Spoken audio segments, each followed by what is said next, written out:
Dan untuk mengetahui perkembangan selengkapnya telah terhubung bersama kami jurnalis foto CNN Indonesia Adi Saputro. Ya, selamat pagi Adi. Bagaimana dengan perkembangan kebakaran hutan yang melanda wilayah Kalimantan Barat ini, Adi? Ya, selamat pagi Feril dan Alfian. Pagi ini update cuaca untuk pagi ini yaitu kondisi cuaca saat ini pagi sempat diguyur hujan tapi intensitas sangat ringan, tidak sempat membasahi tanah dan hanya sebentar. Untuk kondisi terakhir titik api, memang tadi malam sejumlah titik api kembali bermunculan, terutama di kawasan Kecamatan Tayan Hilir di Kabupaten Sanggau. Ini titik api cukup besar dan cukup membuat khawatir masyarakat setempat, di mana api sudah mulai merembet dan mendekati pemukiman penduduk. Dan pada tengah malam, api baru berhasil dikuasai, dipadamkan oleh petugas, dibantu oleh 2 unit mobil pemadam kebakaran dari PT Antam. Untuk kondisi titik api sendiri, berdasarkan citra satelit Modis itu bahwa titik api di Kalimantan Barat sudah sedikit menurun, yaitu 2 titik api yang berada di Bengkayang dan Sambas. Namun cuaca panas yang terus terjadi ini akan memicu kembali munculnya titik api seperti yang terjadi di Desa Rasaujaya, tepatnya tidak jauh dari Bandara Internasional Supadio. Titik api juga terus bermunculan meski sebelumnya sempat dipadamkan oleh petugas. Ini yang membuat kesulitan pemadaman hingga saat ini. Feril dan Alfian. Ya, sejauh ini dikabarkan juga Anda tadi mengatakan bahwa titik api semakin mendekati Bandara Supadio di Pontianak. Apakah ini juga nantinya atau sudah ada keluhan dari pengelola bandara bahwa asap akan mengganggu penerbangan di Bandara Supadio ini?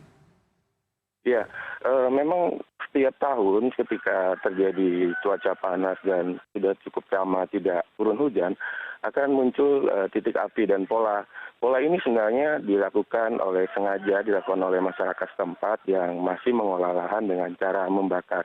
Ini yang membuat khawatir dan memang pihak otoritas Bandara Supadio juga sudah sering mengeluhkan kondisi ini apabila di sekitar kawasan masih saja banyak masyarakat yang membakar lahan dengan cara seperti itu. Dan beberapa tahun lalu, tahun 2015 tepatnya, itu memang beberapa kali bandara mengalami penutupan karena kondisi kabut asap yang sangat tebal. Dan saat ini memang seluruh tim sudah dikerahkan ke kawasan di sekitar kawasan Bandara Internasional karena ini kawasan cukup vital, memang sangat vital karena bisa mengancam keselamatan pengguna jasa transportasi udara ini. Karena memang mengingat di sekitar kawasan bandara banyak kali pemukiman dan area-area kosong, terutama kawasan gambut yang cukup besar dan memiliki kedalaman yang cukup dalam, yaitu sekitar 70 cm. Dan sebagian kawasan gambut ini memang sudah kondisi kering dan siap ketika cuaca panas, setiap saat akan muncul titik api baru. Begitu Alfian dan Feril. Lalu kemudian apa yang sudah dilakukan atau apa yang sudah direncanakan oleh pemerintah setempat untuk mengantisipasi atau untuk semakin tidak meluasnya titik api yang ada di Kalimantan Barat ini, Adi?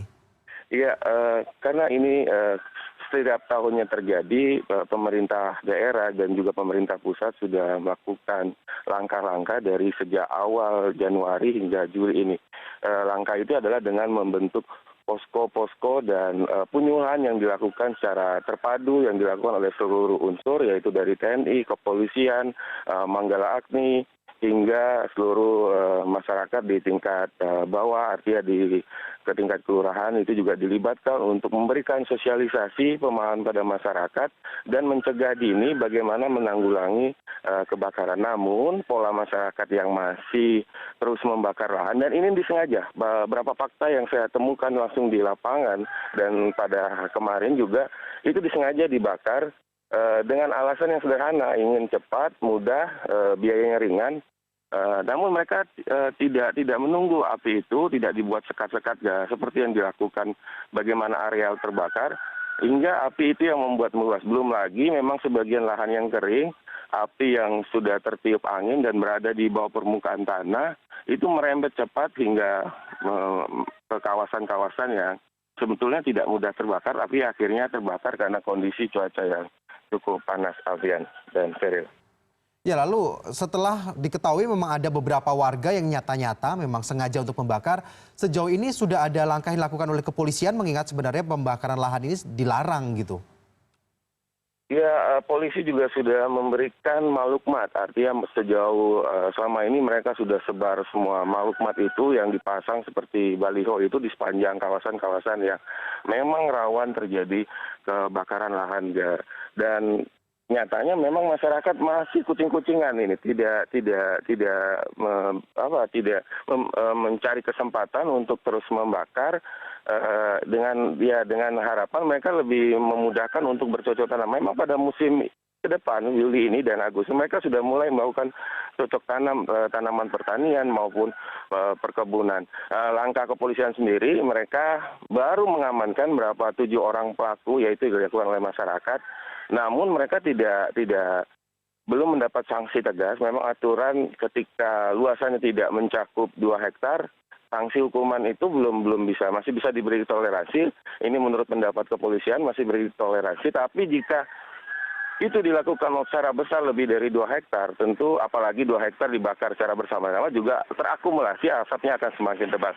Ini yang perlu lagi pemerintah mengkaji kembali aturan-aturan ini supaya ada efek jera bagi masyarakat untuk tidak lagi melakukan pembakaran lahan, karena memang kondisi jika itu dilakukan secara luas dan hampir seluruh kabupaten di Kalimantan Barat ini, ada 14 kabupaten, hampir merata ditemukan titik api. Demikian Alfian dan Sheryl. Baik, terima kasih banyak Adi Saputro melaporkan langsung dari Pontianak, Kalimantan Barat.